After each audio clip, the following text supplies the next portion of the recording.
The morning sun blazed across the Oklahoma sky as meteorologist Sarah Chen checked her phone for the fifth time in 20 minutes. AccuWeather, Weather Channel, NOAA, and her own station's advanced Doppler system all showed the same reassuring forecast. Clear skies, 78 degrees, gentle southwest winds at 8 miles per hour. Perfect weather for the Miller family's outdoor birthday party planned for 11-year-old Jake that afternoon. But 3 miles away in the Millers' backyard, Storm, their 5-year-old German Shepherd, was exhibiting behavior that would have alarmed any meteorologist who understood the ancient art of reading nature's warning signs. The dog paced restlessly along the fence line, his ears constantly swiveling toward the western horizon, where not a single cloud marred the brilliant blue expanse. Linda Miller laughed as she arranged colorful balloons on the picnic table, glancing at Storm's agitated movements. That dog's been acting strange all morning. Maybe he's excited about the party too. Her husband Mike emerged from the garage carrying folding chairs, sweat already beading on his forehead despite the comfortable temperature. Storm's probably just picking up on our energy, Mike replied, setting up chairs around their spacious backyard. You know how sensitive he gets when we're preparing for company. But Storm's behavior wasn't excitement. The German Shepherd's acute senses were detecting atmospheric pressure changes so subtle that even the most sophisticated weather monitoring equipment couldn't register them yet. His instincts, honed by millions of years of evolutionary survival, were screaming warnings that something catastrophic was approaching. Inside the house, Jake Miller sat at his computer refreshing multiple weather apps as he planned his birthday celebration. The 11-year-old was obsessed with meteorology and trusted technology implicitly. His phone displayed a dozen different weather services, all confirming the same forecast: 0% chance of precipitation. No severe weather alerts, perfect conditions for an outdoor party. Mom, can I invite Tommy and Alex to stay later? Jake called out, his eyes still glued to the radar images showing clear skies for hundreds of miles in every direction. The weather's going to be amazing all day. Even the experimental AI weather prediction model shows sunshine until midnight. Sarah Chen arrived at Channel 7 News at 9:30 a.m. for her midday broadcast preparation, reviewing the data that had remained remarkably stable throughout the week. Oklahoma had been experiencing an unusual period of atmospheric calm, with none of the typical springtime instability that generated the state's infamous tornado season. Her computer screens displayed real-time data from 127 weather monitoring stations across the region. Temperature gradients were minimal, wind shear was practically non-existent, and the jet stream was positioned perfectly to maintain stable conditions. Every algorithm, every model, every piece of technology pointed to a beautiful day, but at 9:47 a.m., Storm did something that made Linda pause in her party preparations. The German Shepherd stopped pacing and sat down in the exact center of their backyard, raised his head toward the sky, and released a howl that seemed to come from somewhere deep and primal. It wasn't the playful vocalization of an excited dog, but something far more urgent and unsettling. Storm, quiet, Linda called, but the dog ignored her completely. Instead, he began digging frantically at the ground beneath him, his powerful claws churning up dirt and grass, as if trying to create some kind of shelter. Mike looked up from the grill he was cleaning, frowning as he watched their typically well-behaved dog destroy their carefully maintained lawn. What's gotten into him? He's never done anything like this before. By 10:15 a.m., Storm's behavior had escalated beyond anything the Miller family had ever witnessed. The German Shepherd was now moving systematically around their property, collecting Jake's outdoor toys and depositing them in a pile near the house's foundation. When Linda tried to stop him, Storm gently but firmly gripped her wrist with his teeth.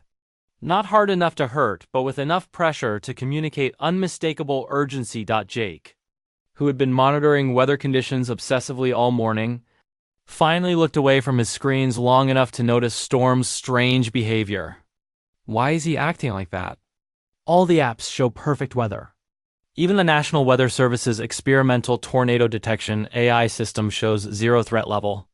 But Storm wasn't finished with his preparations. The dog disappeared into the garage and emerged carrying a flashlight in his mouth, dropping it near the pile of toys before returning for a first aid kit that Mike kept on a low shelf.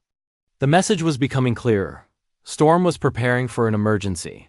that no human or machine had anticipated. At the National Weather Service office in Norman, Oklahoma, Chief Meteorologist Dr. Robert Hayes was reviewing the morning data with satisfaction. The advanced early warning detection system showed no atmospheric disturbances, and the new billion-dollar Doppler radar network displayed clear skies across the entire state. Quietest severe weather season in decades, Dr. Hayes told his team during the 10:30 briefing. All indicators show stable conditions through the weekend. We're looking at a textbook high-pressure system that should maintain clear skies for the next 72 hours. But 40 miles south, Storm was now attempting something unprecedented. The German Shepherd had positioned himself at the Miller family's back door and was systematically blocking anyone from going outside. When Mike tried to carry more chairs to the backyard, Storm stood in his path and refused to move. "This is ridiculous," Mike said, growing frustrated. "It's a beautiful day, and Storm's acting like we're in danger. Look at the sky, there's not a cloud anywhere." Linda checked her weather app again, showing it to Mike with exasperation. 5 different services, all saying the same thing. Sunny, calm, perfect conditions. Maybe Storm's sick or something. Should we call the vet? Jake, who had been quietly observing his dog's behavior, felt a growing unease that he couldn't explain. Despite all the technological reassurance surrounding him, something about Storm's actions felt terrifyingly deliberate. The dog seemed to be preparing for a specific type of disaster. At 11:23 a.m., Storm made his most dramatic move yet. The German Shepherd positioned himself at the entrance to the Miller family storm cellar and began barking, not the frantic alarm bark he had been using all morning, but a deep, commanding call that seemed designed to gather his pack. "He wants us to go in the cellar," Jake said quietly, his voice cutting through his parents' continued planning. "Storm wants us to go underground." Mike laughed, but there was a nervous edge to it. "Jake, it's 78 degrees and sunny. Why would we need to go in the storm cellar? Every weather service in the country is telling us it's safe." But Storm's behavior was becoming more insistent. The dog moved between each family member and the cellar entrance, his body language conveying urgency that transcended species barriers. His eyes held an intelligence and desperation that made Linda feel increasingly uncomfortable. By noon, as neighbors began arriving for Jake's birthday party, Storm had reached a level of agitation that was impossible to ignore. The German Shepherd had stopped eating, refused to come inside, and positioned himself as a living barrier between the family and their outdoor celebration. "Maybe we should postpone the party," Linda suggested, watching Storm pace frantically while guests set up lawn games. "Something's really wrong with him. I've never seen any dog act like this." Mike checked his phone again, showing her the unchanged forecast. "Linda, look at this. 6 weather apps, 2 professional meteorology services, and the National Weather Service all saying the same thing. Perfect weather. Storm's probably just stressed about having company." But Jake was beginning to trust his dog over his technology. At 12:17 p.m., he made a decision that would save multiple lives. "I think we should listen to Storm," he announced to his parents and the gathered guests. "He's trying to tell us something important." The adults exchanged amused glances, but Jake's conviction was unwavering. "Storm's been acting like this for hours. He collected emergency supplies, he's blocking us from going outside, and now he's trying to get us into the shelter. That's not normal dog behavior. That's survival behavior."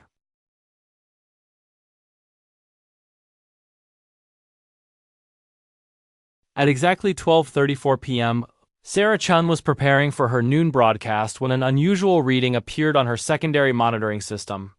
A pressure drop so slight that the main computers dismissed it as sensor error, but consistent across 3 separate locations. She frowned at the data, running it through multiple verification protocols.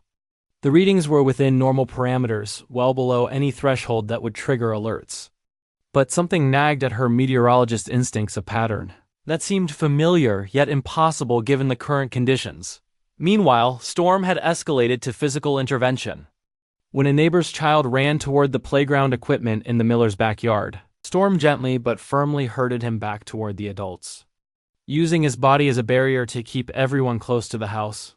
"This is getting weird," Mike admitted, watching Storm's increasingly protective behavior. "It's like he knows something we don't." Jake had made his decision. At 12:41 p.m., He walked to the storm cellar and opened the heavy door. "I'm going in," he announced. Storm's been right about things before. Remember when he wouldn't let us go camping last month and that flash flood hit the campground? Storm immediately relaxed when Jake opened the cellar door, his tail wagging for the first time all day.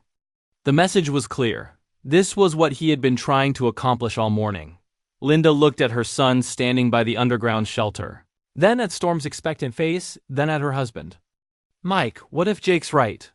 What if Storm knows something the weather services don't?"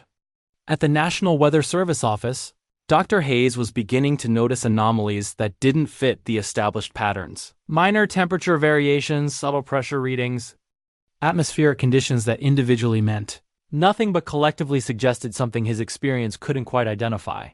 He pulled up historical data, comparing current readings to previous severe weather events. The numbers didn't match any known tornado formation patterns, but there was something familiar about the subtle combination of factors. At 1:03 p.m., Storm made his final, most desperate appeal. The German Shepherd ran to each person at the birthday party, gently gripping their clothing with his teeth and pulling them toward the cellar entrance. His behavior had transcended normal animal communication and entered the realm of interspecies emergency coordination. "Okay," Linda said finally, her maternal instincts overriding her trust in technology. "Everyone in the cellar. Now, I don't care what the weather apps say. Storm's been trying to save us all day." Some guests protested, pointing to their phones and the clear skies above. But the urgency in Storm's behavior had become impossible to ignore. One by one, the birthday party guests reluctantly descended into the underground shelter. Jake was the last human to enter, turning to call Storm, who remained outside, still scanning the horizon with intense vigilance. "Come on, boy. You did it." We listened.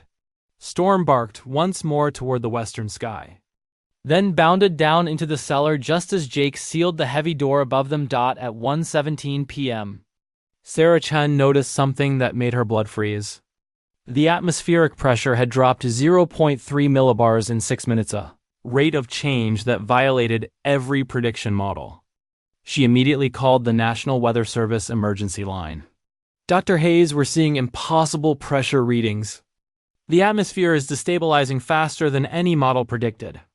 We need to issue immediate severe weather alerts." But Dr. Hayes was staring at his own screens in disbelief.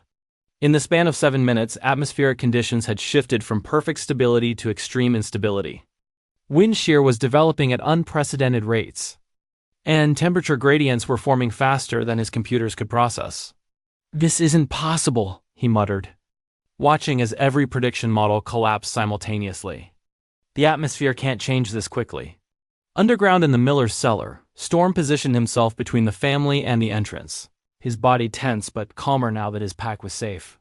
Above them, the first clouds were forming on the western horizon, dark, rotating masses that appeared with supernatural speed. At 1:24 p.m., the first tornado sirens began wailing across central Oklahoma.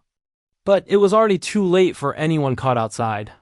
The storm system had developed with unprecedented rapidity, generating an F4 tornado that would devastate everything in its path. The Miller family huddled in their underground shelter, listening to the freight train roar that signaled the tornado's approach. Through the tiny cellar window, they could see debris flying past at incredible speeds, pieces of houses, cars, tire trees uprooted and spinning through the air. "Storm saved us," Linda whispered, her arms wrapped around her son and her dog. He knew hours before any computer or human could predict this. The tornado passed directly over their property, destroying their house, their neighbors' homes, and everything else above ground. When they finally emerged 3 hours later, the landscape had been completely transformed. Where their backyard birthday party would have taken place, a massive oak tree now lay twisted and broken. Emergency responders found the Miller family and their guests unharmed in their cellar, the only survivors in a neighborhood that had been completely devastated. When asked how they had known to take shelter, Jake simply pointed to Storm. "Our dog warned us," he explained to the amazed rescue workers. "He knew the tornado was coming hours before any weather app or warning system detected it." The meteorological investigation that followed revealed unprecedented atmospheric dynamics that had caused all prediction models to fail catastrophically. The tornado had formed through a combination of factors that existing technology wasn't designed to detect, but that Storm's evolutionary instincts had recognized immediately. Storm became a national hero, featured on news programs and honored by the National Weather Service. His early warning had saved 13 lives when all human technology had failed to predict one of the most rapidly developing tornadoes in Oklahoma. HIS2 why Dr. Hayes later testified before Congress about the limitations of current weather prediction technology, using Storm's case as evidence that biological systems still possessed capabilities that even the most advanced computers could not replicate. We have billion-dollar radar systems and supercomputers that can process millions of data points per second, he explained. But a dog's nose and instincts detected atmospheric changes that our best technology completely missed. Jake kept detailed records of Storm's behavior in the days preceding the tornado, documenting the subtle signs that had preceded the catastrophe. His observations became part of a new research initiative studying animal behavior as a supplement to traditional weather forecasting. 6 months later, Storm continued to serve as an unofficial early warning system for the Miller family's new home. During severe weather seasons, they watched his behavior as closely as they monitored their weather apps. Understanding that sometimes the most reliable technology comes with 4 legs, a wet nose, and instincts refined over millions of years of evolution, the German Shepherd had proven that, in an age of artificial intelligence and sophisticated modeling, the ancient partnership between humans and animals still possessed irreplaceable value. Storm's early warning had saved lives when every computer, algorithm, and expert prediction had failed to recognize the approaching disaster.